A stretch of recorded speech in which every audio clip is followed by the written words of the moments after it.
Okay, our second movie, seen by me and Jonathan Kim, is Resident Evil 3D, 4D. Resident Evil 4 in 3D. Afterlife. Resident Evil Afterlife in 3D. Should probably do some research. No, Resident Evil, it's the fourth movie, Resident Evil Afterlife in 3D. Jonathan, what's the premise here? Totally different than the other three. Right. The premise is that when the zombie apocalypse comes, the hot will survive. There will be lipstick enough to adorn them. It's a continuation of the Resident Evil stories. There's the evil Umbrella Company, which has released the T virus, which is creating these zombies. And Mila Jovovich, who is out playing the role of Alice, who is trying to find human settlements and save the good people and not let them get eaten by zombies. Yeah, basically that's the premise. Here's the trailer. Our only chance for survival is finding the source of this signal. This is our case. Food and shelter. The men responsible for this disaster took refuge underground. The Umbrella Corporation feels safe. Everything is quiet here. They feel secure. They're wrong. Now this is a pleasant surprise.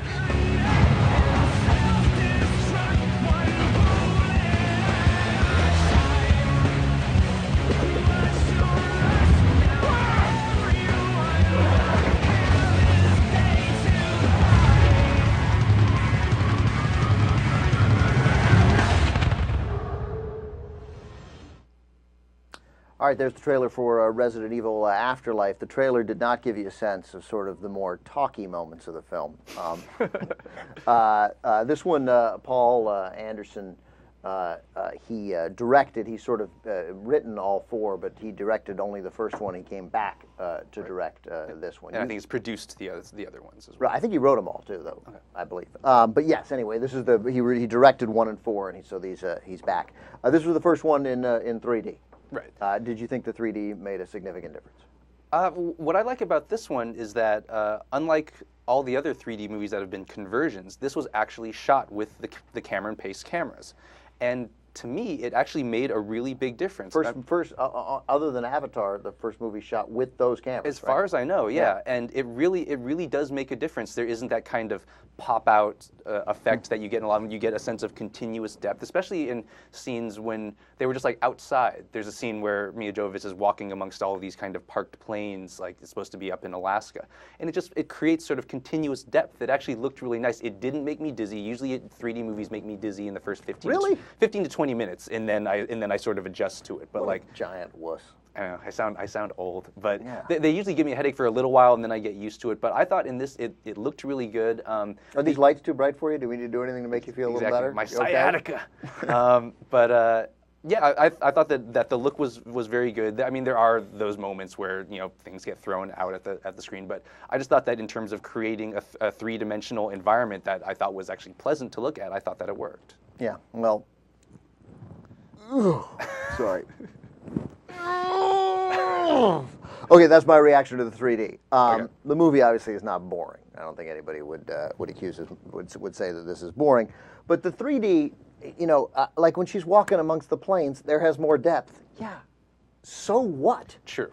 I mean, yeah, great. Oh, look, the planes, they have depth. They go all the way back. It doesn't matter. And we're beyond the point where, this matters with the 3D. Nobody's really nobody's doing that anymore. The idea of 3D is to provide this depth. I don't think, the point of Avatar wasn't like James Cameron, like, look at me, Right. So the idea is sort of depth, and that it's a whole new technology and a whole new way of seeing movies, and I just don't think it's worth it. It doesn't make me queasy. It doesn't make me sick.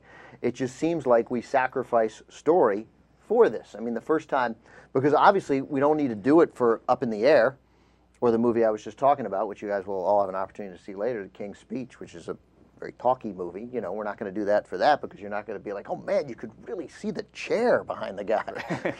Frost Nixon, you got to see it in 3D.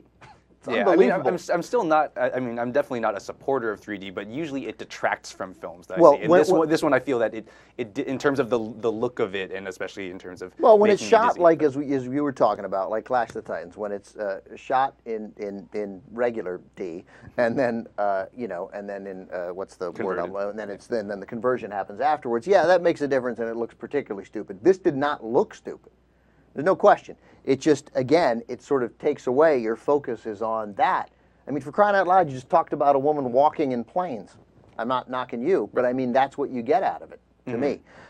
Like, every time that I see 3D, what I think is, man, those credits look cool. Right. You know? It's a distraction. Right. By the way, Matt Atchity is still here, even though you obviously didn't see the movie, so you won't be ready. I'm here to heckle. I'm not just looking at the wall over here. I can't look at you because I don't want to make you queasy. No, but you see the credits and I'm like, that comes alive. But I mean, great. So the best boy credit really pops. I don't know. I have a problem with this in that first of all, the story it's not interesting. It's not like the previous movie we talked about, Machete, where there are actually moments where it doesn't make any sense. And where it actually sort of hurts what you're doing, because parts of Machete were interesting, like the idea of the sort of revolution of immigrants against the sort of corporate government alliance to sort of And vigilantes and as well. We forgot to talk about the vigilantism vigilantes, in that to sort of crush immigration and use it to sort of for their own political purposes. That you get interested in that, and then the story takes away from it. Here, the story's fairly easy to follow. It's just incredibly predictable and not in any way interesting. And I get that I'm not the demographic that has played the video game, but nonetheless, it's still, you know exactly what's going to happen every single step of the way. There's nothing sort of imaginative that happens, except that it looks pretty cool. It looks like a lot of money was spent, and I would say the money wasn't wasted. It does look lively. Right. I mean, and for me, it was the function of the action is beautiful and cool looking, which is what you want cool kills, lots of slow motion, which they have plenty of. Mila Jovovich, I actually think, does a good job. Sure. You see a strength and a vulnerability in her. She anchors the movie. In the beginning, you have the fantasy of seeing multiple Mila Jovoviches running around killing people, which is actually pretty awesome. I guess. But I mean, in terms of like the action that I wanted in the use of like slow motion, and there's a lot of like obviously a lot of water falling, which helps sort of the 3D Why do effect. you care about slow motion? Like, what does that do? I think it makes things look cooler. I mean, you've seen like Hard Boiled, or things like that. I mean, Yeah, but I mean, once or twice. But I mean, everything's, and I can't see. I don't know how many guys with their heads blown off do you need. Like, did you get bored at some point? You're like, all right, I got it. That's another headshot. His head's off. The dog's head came off. Everyone's head comes off. this is after saying you like Machete, where everyone's head gets cut off. I didn't really like Machete. Yeah, that's true. I mean, if we'd gotten into a decapitation discussion of Machete, I would have been critical of the decapitations. Right. Not because I'm offended by them. I love a good decapitation.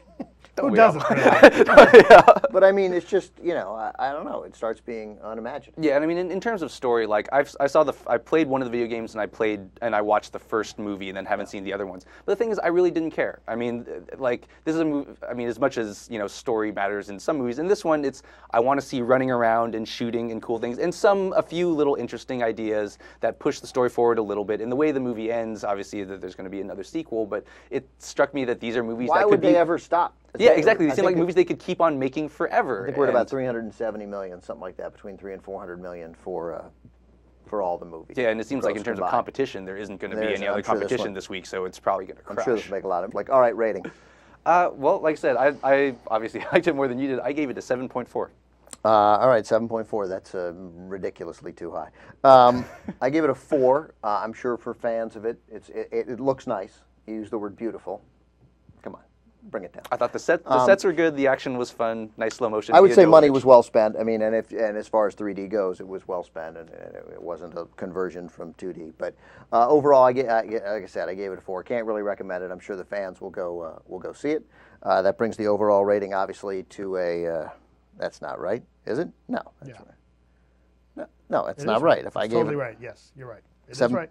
Yes. If I gave it a 4 and he Yes. gave it a 7.4, Yeah, it is. what planet are you from? It's 5.6. Times 2 5.7. is 11.4. It's 5.7. It's 5.7. That's all there is to it. He got him backwards. Mexicans in the math. Oh. Jesus.